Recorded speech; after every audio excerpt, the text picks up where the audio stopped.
Come in. Welcome. I'm E.G. Marshall. Once again, I would like to lead you through the terrifying, suspenseful world of the imagination. And on this journey, we will ask ourselves, what is life? Is life something that man and animals alone may experience? Well, there's vegetable life, too. But how about mineral life? Is there life in a piece of metal? That metal fender, which has been so artfully created to fit your automobile, does it feel the pain of being mined, melted, shaped? How do you know?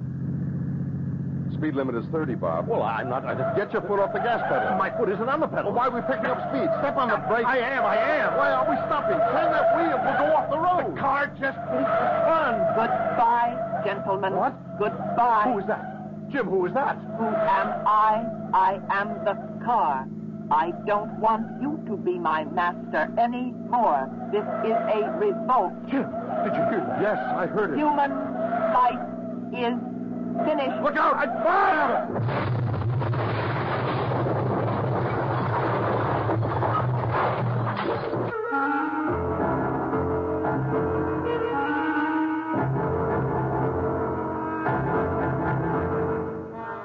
Our mystery drama, Darling, Deadly Dolores, was written especially for the Mystery Theater by Sam Dan and stars Nat Polen and Marian Seldes.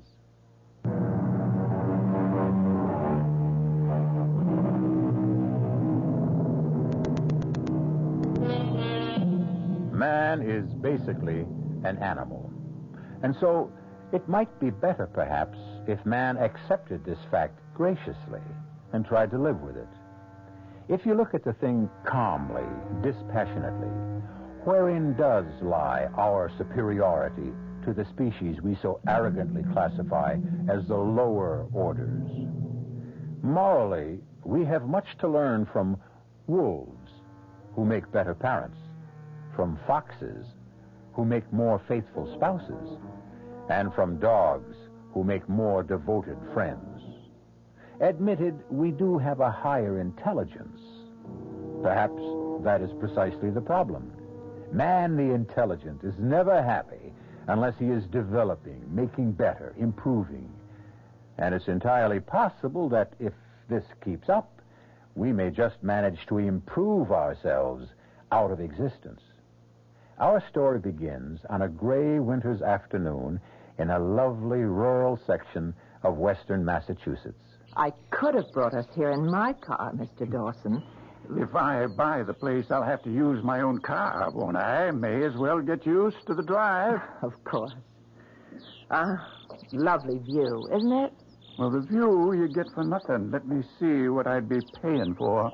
Certainly, Mr. Dawson. Right this way. Oh, now notice that the owner had the outside painted just recently.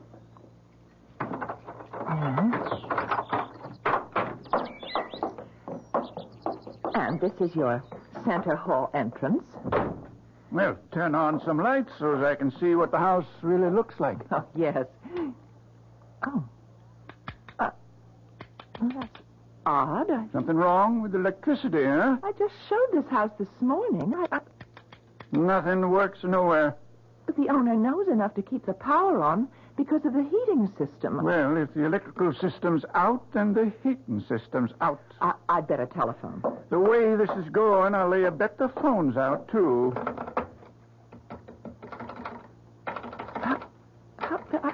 This is... I just don't know what to say. Phone's dead, huh? Well, I can't get a dial tone. Then where are we? Light, heat, phone? I guess the plumbing won't be working neither. But just 3 hours ago, everything was perfect. Well, I don't want to take up too much more of your time. Well, let me at least just show you through the... I'm afraid not. You see, we never could get together. What I want to buy is a house. What you're out to sell is a white elephant. But it's probably just a fuse in the basement. Maybe. Goodbye, ma'am. No one can say you didn't try. But, Mr. Dawson, well, It just must be a fuse or a circuit breaker, whatever you call those things. Oh, were you? Don't you come any closer or I'll scream. Don't make a sound. Don't you come near me. Let go of me. What are you trying to do? What do you think I'm trying to do? I'm trying to get out of here. No. Oh, please. Sorry, I have no choice. I have to keep you here. I've got to get back to my office. You're not going anywhere. What do you want? Nothing. Nothing. And why can't I go? Because you'll shoot your mouth off. I'm not anything you may think I am. I'm not a criminal. I'm not a maniac. I'm not an escaped convict. All right, then why are you afraid that I'll tell someone that you're here? There's no point trying to explain that to anyone. Now listen, if you intend to force me to stay here, I have the right to ask... The one place where I thought I could... Why did you have to come here? Well, it's obvious, isn't it, to sell the house? Now, that's another thing. Who told you to sell this house? Well, who do you think? The owner. That's impossible. Why is it impossible? Because I'm the owner. Oh, now I know you're crazy. You don't own this house. I don't? Well, who does? Mrs. Callie Townsend. She only owns half of it. I'm her brother. Oh, then you're Dr. James Elliot. Yes, that's right. You're the mad scientist. Oh, I mean, that's how your sister and the folks up here talk about you. It's all right, I don't mind. But you were here. Of course I'm here. And that means that you weren't kidnapped by foreign agents, and you didn't defect, and you didn't meet with foul play or anything. What are you saying? I'm only repeating what's been headline news for the past 2 days. The whole world is looking for you. Yeah, I guess they The would. police, the government, just about everybody. I can understand why. What are you going to do? I don't know, Miss... Keller. Brenda Keller. Miss Keller, I don't know.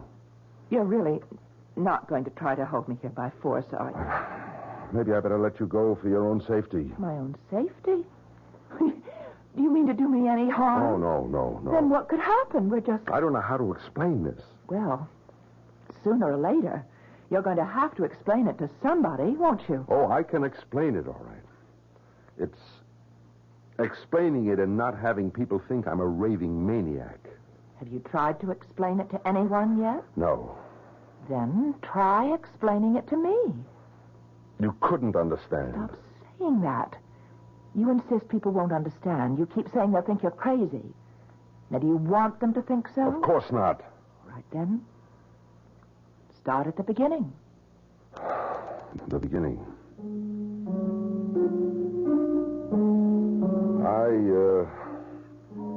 I'm working on a top priority project. Highly secret. For the government. It has to do with a weapon. I guess it's the ultimate weapon. Anyhow, it's all mathematics and physics and things. Things you wouldn't understand. I don't think there are 6 people in the entire world who... Anyhow, in order to develop the formula for this ultimate weapon, it was necessary to create a special computer. Devise a whole new theory of mathematics in order to program it. And that's where the trouble started. I was working with my associate, Dr. Stoddard.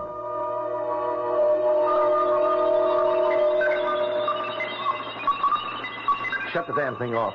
What's the matter? I said shut it off. But I'm supposed to be programming Dolores for... And don't refer to the computer as Dolores. Bob, what is it? Oh, I wish I knew. I've never seen you so nervous, so jumpy. I think we better quit for the day. Admiral Goodwin and that crowd will have all kinds of fits, but you're in no shape to work. And I'm naturally lazy, so... Jim, I have this feeling, this feeling that I'm going to get killed. By whom? By our brand new handy-dandy computer. Why? Well, yeah. Thank you, Jim. Thank you for not telling me I'm crazy. Well, you know me, Bob. I don't believe anybody is really crazy. But why? Why would Dolores want to kill you? I don't know. That is, I don't know it words. Maybe we've gone too far.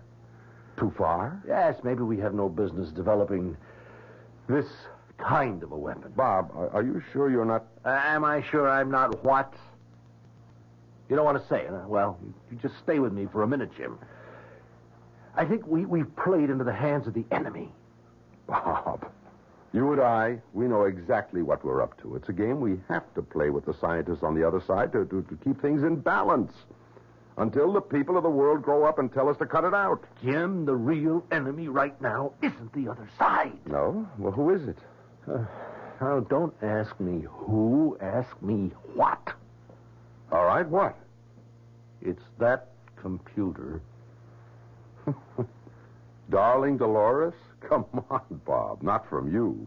This is Sunday supplement stuff. Yeah. Will the computers take over the world? Do I have to tell you that a computer can only do what you program it to do? How can a computer have a mind of its own? You're not listening to me, Jim. Ask me what the enemy is. All right, what? Metal. Metal. Any particular metal? All metal, Jim. All metal. We can only think of a certain restricted kind of life. Life that is animal in nature. Are you trying to tell me that there's a metal life, too? Isn't there? Oh, I know, Jim. That's the hard part. I had trouble accepting it myself at first. But basically, metals do what we do. They react to hot, to cold, to pressure.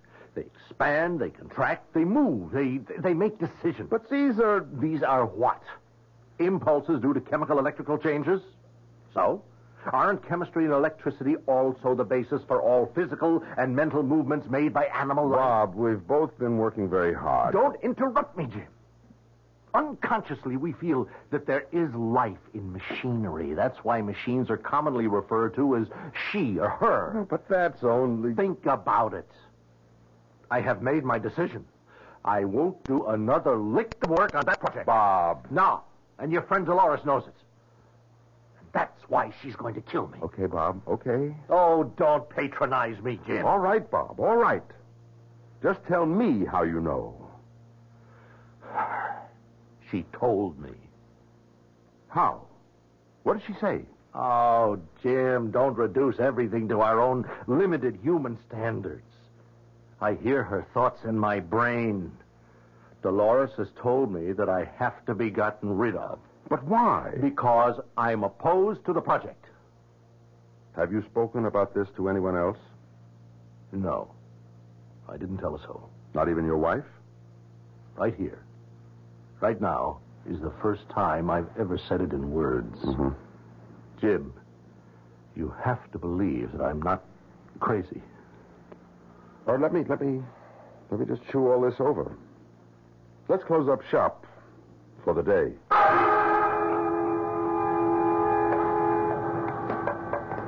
Bob, want me to drive you home? Why?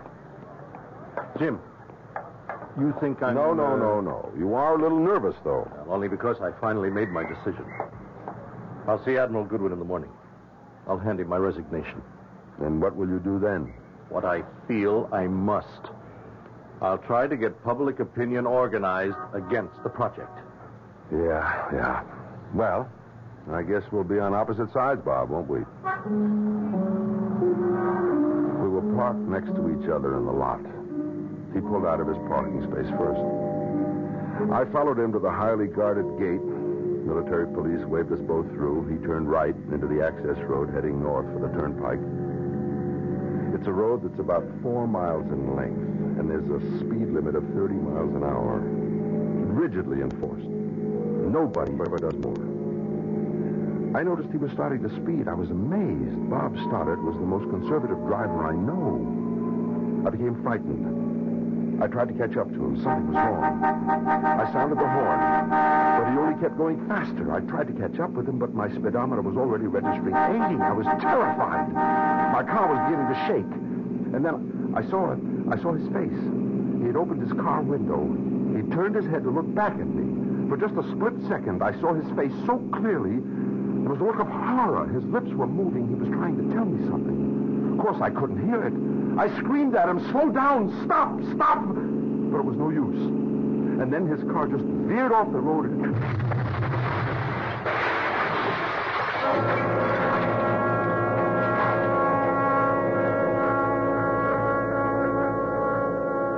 Obviously, he was nervous, tired. He may have been under a terrible mental strain, and he just drove carelessly. No, he couldn't. He was never a careless driver. Has it occurred to you that he may have wanted to commit suicide? These are all suppositions. And the doctors had a field day with all of them. But that's not what happened. Very well. What did happen? His metal, his machinery failed him. That sometimes happens. Things go wrong. And when it happens, we call them accidents. But not all of them are accidents. What are the others? I know what happened to Dr. Stoddard. His machinery failed him. Because it was ordered to. Ordered to? By whom? Dolores. Oh, well, sure, if you say so. Never mind that. I say so. And I can prove it. Well, where are you going? You want proof? I'll give you all the proof you need.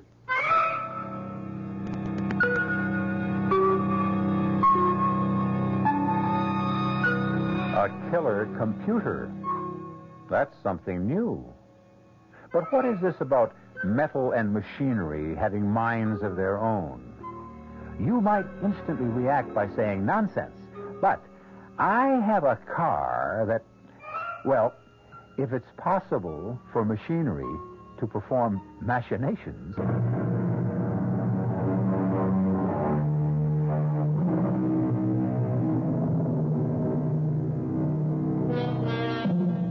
This seems to be an age of intrigue. Almost every day, we are told of some new scheme or plot.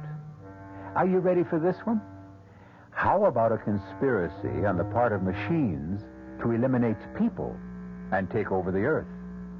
A joke? Well, I'll tell you who isn't laughing. Dr. James F. Elliott, a highly respected scientist who has been working on a super-secret project for the government. Now, be sensible, Dr. Elliott. How can you prove... By going outside for a few minutes. And doing what? Nothing. Absolutely nothing. Well, how will that prove that... What's wrong with this house right now? Nothing. That's not true. The electricity is off. The heating system won't kick on. The phone doesn't work. Well... Do you know why? Well, I guess that it's... Don't guess. There's a reason. What? I'm here. You? That's why. Yes. You see, the metal has been ordered to fail me, just as it was ordered to fail Dr. Stoddard. Oh, but that's ridiculous. My dear Miss Keller, all the metal components in this house will refuse to work for me. All the wiring, all the parts, the gadgets, everything made of metal will simply refuse to work as long as I am in this house. But as I tried to explain to Mr. Dawson, it's just some fuse or a circuit... I'm going outside. Open this window so I can talk to you. Don't understand. Now, Miss Keller, turn on the lights. But they don't work. Just throw the switch. Oh, what? It's working. Uh-huh. And listen, closely. Do you hear it? Hear what? The hum of the furnace. The heating system is on as well. It is. Yeah, it's working. Now, pick up the phone. Go ahead. It's the dial tone. Hold on to the phone. And see what happens when I walk in that door. Just do it. I'm coming in. And as soon as I set foot over that threshold, the heat will go off, the lights will go out, and the phone will go dead. What happened? You saw what happened. You heard what happened. The house is dead. But how? How did that happen? It's hard to believe. Hard for you to believe. It was even harder for me. Actually, I didn't believe a word of it until... Yes? Until Dolores told me. Dolores? Dolores. The computer. We were out on the range. We were testing the weapon. Ready? Range 420. Bearing 75. Lock. Fire one.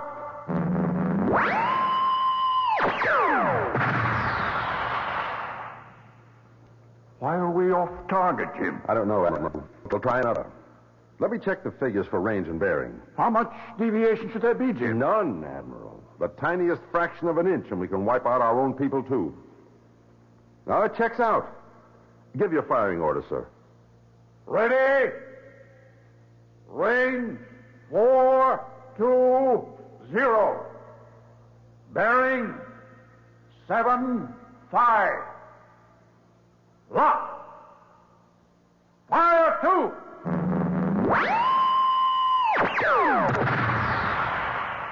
It's off again, Jim. I know. What's the problem? The problem is the problem we've always had. The problem of control. Without control, weapon is useless. We've got to crack this thing. I understand, Admiral. Before they do.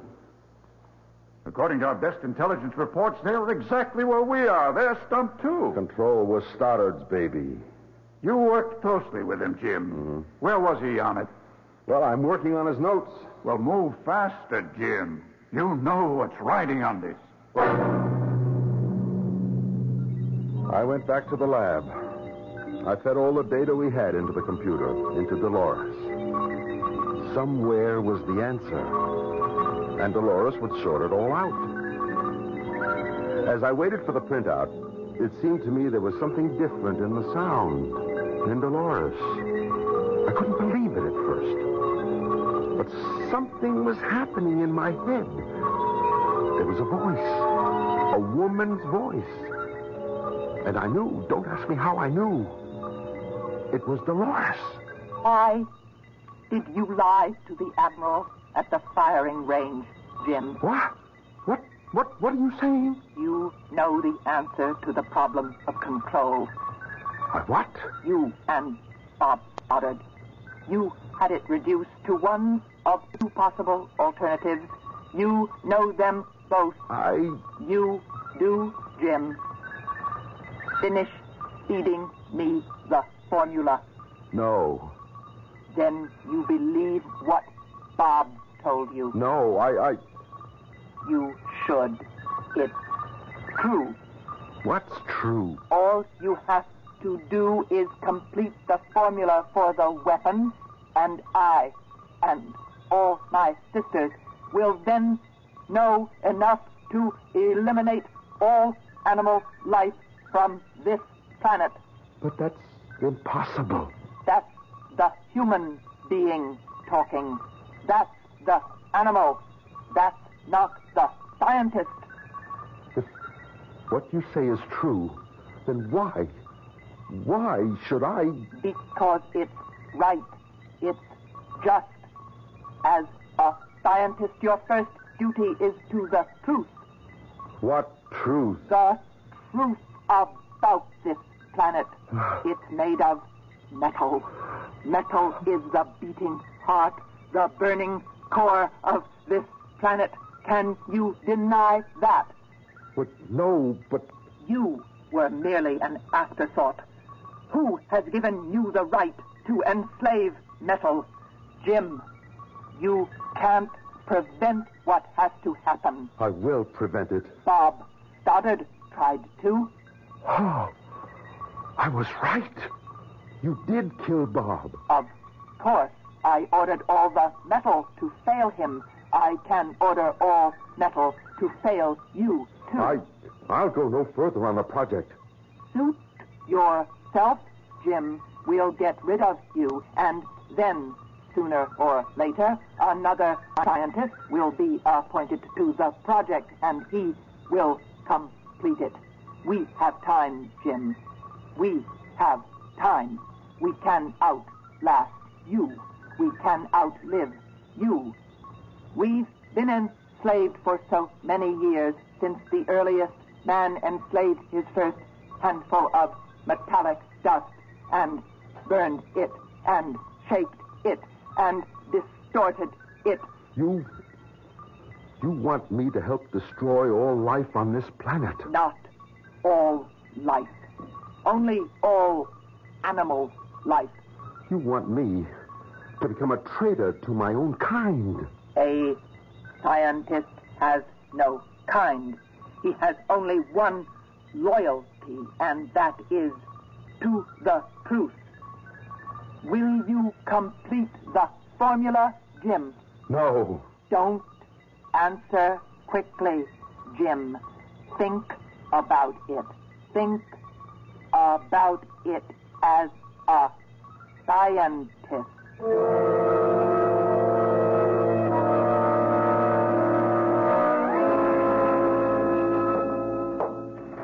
You wanted to see me, Admiral? Sit down, Jim. Thank you, sir. Jim, why can't we get off dead center on this thing? Is there any chance we could abandon the project? What? Jim, what do you say? Well, like I said, is there any chance that we can abandon the project? Maybe it'd be better if we didn't have that weapon. Would it be better if the other side had it and we didn't? The other side doesn't have it yet either. Give them time. Why don't we get together with them and agree not to do it? That's beyond me, Jim. Well, could you recommend that? I could, but it wouldn't help. How do you feel about it, Admiral? It doesn't matter how I feel about it. I have to follow orders. Yeah, I guess you do. And you have to follow orders too, Jim. Admiral, do you know your opposite number on the other side? Oh, yes.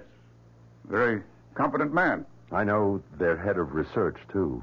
A brilliant scientist. So I've heard. Admiral, why don't the four of us get together? And what? And what?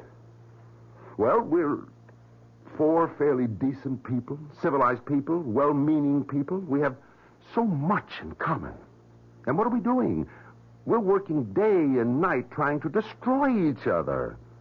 And we really don't want that to happen, so why don't we four get together and figure out a way to... Jim, you're joking. Yeah, it's a great big joke. It's a great idea. It's just impractical. I went back to the lab. How can I handle this? I know the final equation in the formula. But the split second I program it into the computer, the entire human race, all animal life on this planet is doomed. Jim. What do you want? Feed me, Jim. No. You'll have to. No, I'll never do it. They'll fire you. They'll get another project supervisor.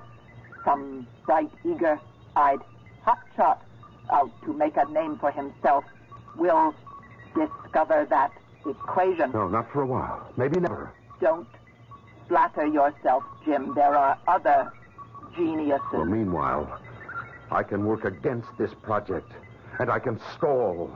Stall? Yes. Invent all kinds of complications, delays, false starts. They'll believe me. I'll make it sound convincing. In that case, Jim, we'll have to get rid of you, just as we got rid of Stoddard.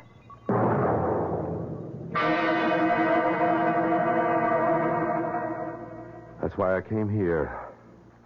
I can't go through with it. I won't. Will you help me? How can I help you? Well, first, don't tell anyone I'm here. And second, the refrigerator's empty. Even scientists have to eat. Oh. Are you sure you're all right? I said this would be a hard story to believe. I admit, I don't Well, look really... at it this way. We're inventing, developing. Isn't it reasonable to suppose that we could destroy ourselves? Well, yes. All I'm telling you is we are absolutely at that point right now. The point of destruction. I need help. Can I count on you? Oh, yes. You do need help. And you can count on me.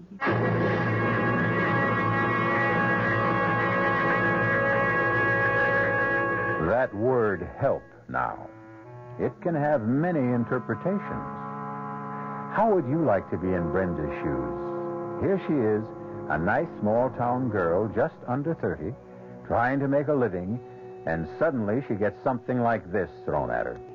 What should she do? What would you do?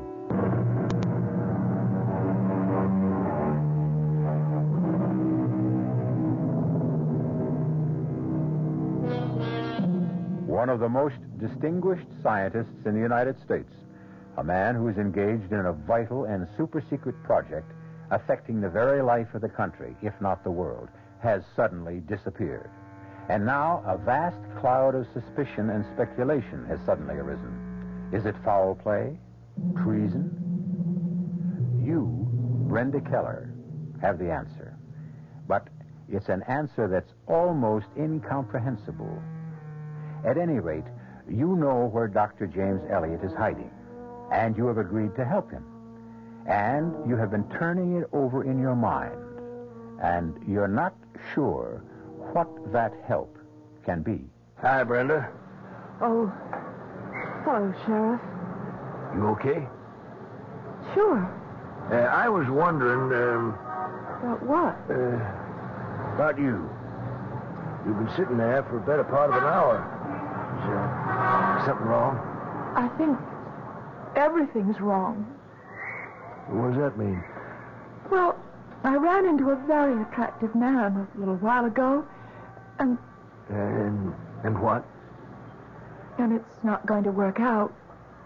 Why? Oh, let's forget all about it. The whole world's hanging fire, and look what's on my mind. But that's the way the world is, Brenda.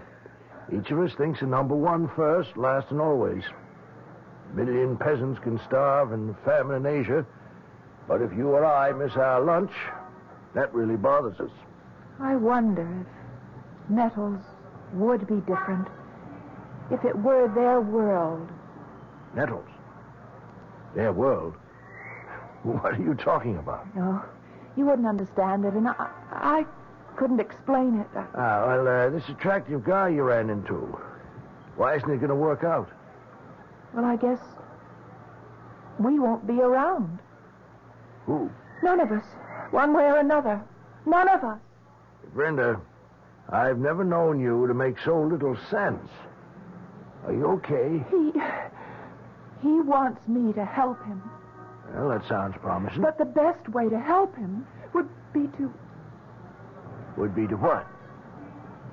Sheriff, would you place a call to an Admiral Goodwin? He's at the Primrose Proving Grounds downstate. Tell him to get to the Townsend place up here as soon as he can. And bring him yourself. But Brenda... Please, don't ask any more questions.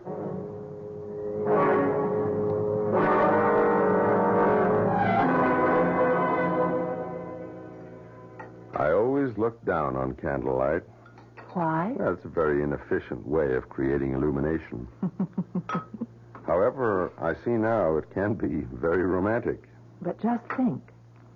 If the electricity hadn't been turned off, you'd have never found out. And you're an excellent cook. Oh, well, I'm not all that good. Oh, yes, you are. Truth is that up to now, I never paid very much attention to food. Well, why not? Well, there was always too much to do. What's that? It's the telephone. I know it's a telephone, but how? How can it be ringing? Well, I better answer it. Hello? Hello? There's no one on the other end. Yes, there is. Give me the telephone. Someone's talking to me. Someone is talking to me. There's no one on the line. I didn't... Be quiet, please. Someone is getting through to me. Jim? Jim? Oh, Dolores. Jim, aren't you coming back? No, never.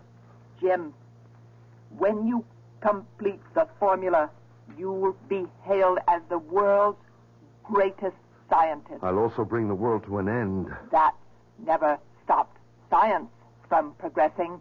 You have to keep going. You have to. I will never. They're going to bring you back here. They're coming after you now. The Admiral, the police. What are you saying? My metals are bringing them there. My metals in the form of a helicopter. They're all ready to land on the front lawn right now. Brenda. Jim, what is the matter with you? Who are you talking to? Listen. Helicopter. How did they know to come here? I told them, Jim. You told them. And you promised to help me. That's how I can help you. That's the only way. Jim, listen. I've listened to everything you've said, and You think I'm crazy? No. But you're tired, and maybe you're having a personal, an ethical conflict. It's natural. So what you need What I need is to get out of here. Jim, you scared us all out of our wits. Hello, Admiral. Jim, if you'd wanted to take off for a few days, why didn't you just let people It's know? not for a few days. No? Admiral, I'm not coming back. Why, Jim? Why? Haven't we talked about it enough? No. Not until I get I you just to... want you to leave me alone. We can't do that. You know we can't. What does that mean? It means really that you're ill, that you need help. Admiral, please listen. The metals killed Bob Stoddard. They failed him. That's right. They're failing me, too. Look, the electricity's off. The heat won't work. The phone is out of order. Just as long as I'm in this house, nothing. What are you talking about? The lights are on. The radiators are hot. When I pick up the telephone... Listen, that's a dial tone. It must be a trick. A trick? Who's playing it? Dolores. You'd better come along with us, Jim. We'll find a way to help you.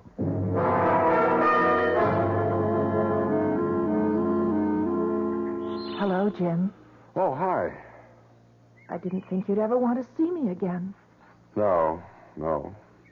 You were smart. You did the right thing. Oh, I hope so. Do you like it here?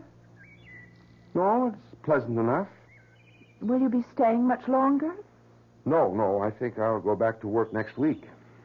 The reason I came, I visited Dr. Stoddard's wife. You didn't know her very well, did you? No, Bob and I were close at work, but... Did you know that she was going to leave him before he was killed? Well, no, I didn't. She'd been angry with him. It was a trivial reason at first, but one thing led to another. And he was terribly depressed, and so he could have wanted to kill himself. Yes, now that you mention that, I suppose it's possible. Right. Now, I had an electrician come to your house. That is the one that you own with your sister. There was a loose cable connection, and sometimes the vibrating of passing cars could temporarily cut off the whole system. That could have accounted for the failure of the electricity. Yeah. And, as far as the phone is concerned, up there in the hills, in the wintertime, there's always plenty of on and off troubles. Sure. You don't believe a word I'm saying, do you? Oh, I believe it. I believe it all. I believe it because I just can't afford not to believe it.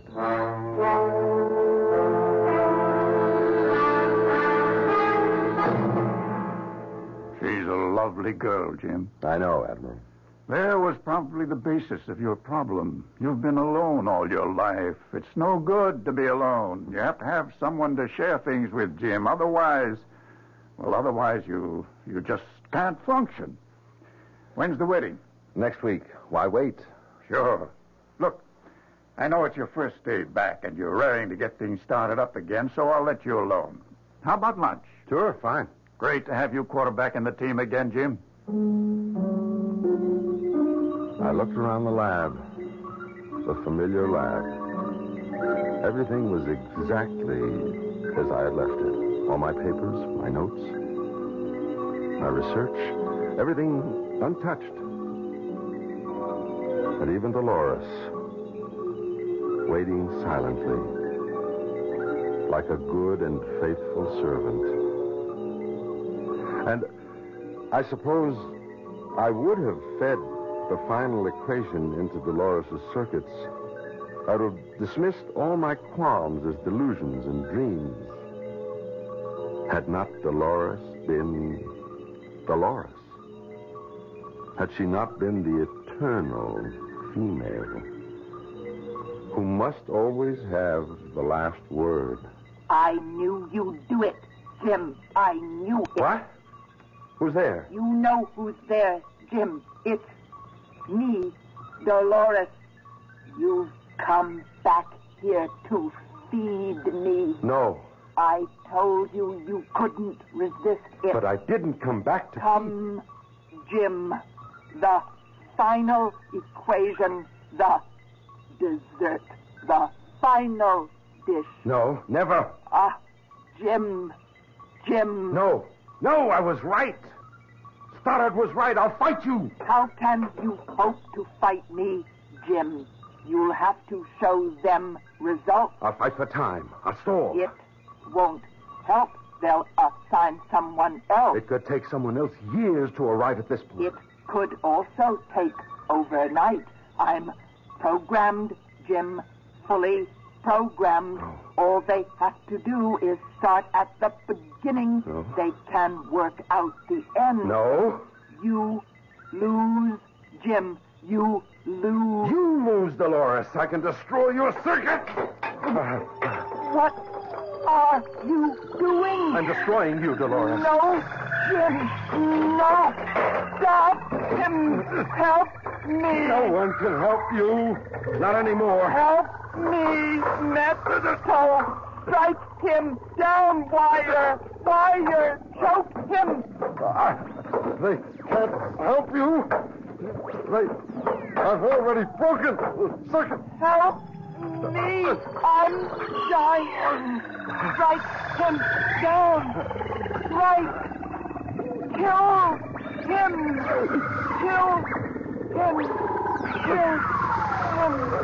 Oh, Dolores. Goodbye.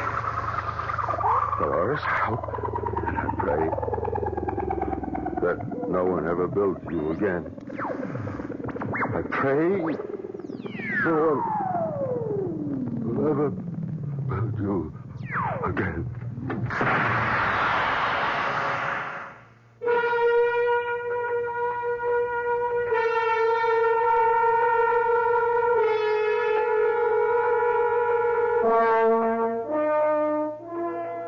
You may have read about the tragic death of the brilliant Professor Jim Elliot. They said something about an overload, an explosion.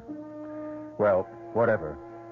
It could be a great mind that cracked under strain. Or it could be that every living animal on this earth has been saved for a little while longer.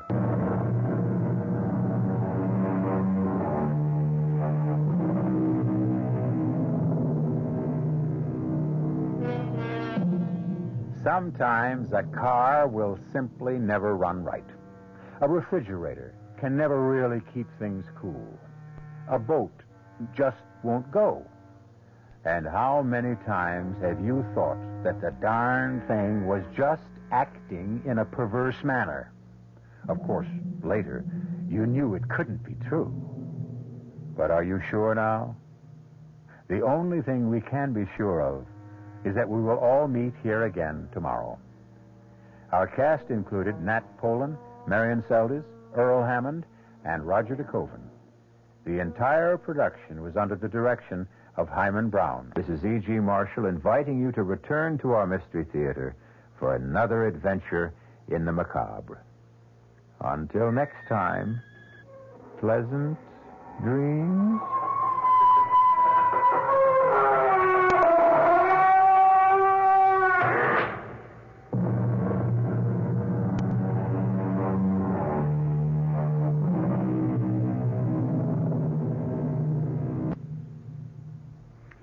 The preceding Mystery Theater program was furnished by the CBS Radio Network. Tomorrow night on the Mystery Theater, you'll hear...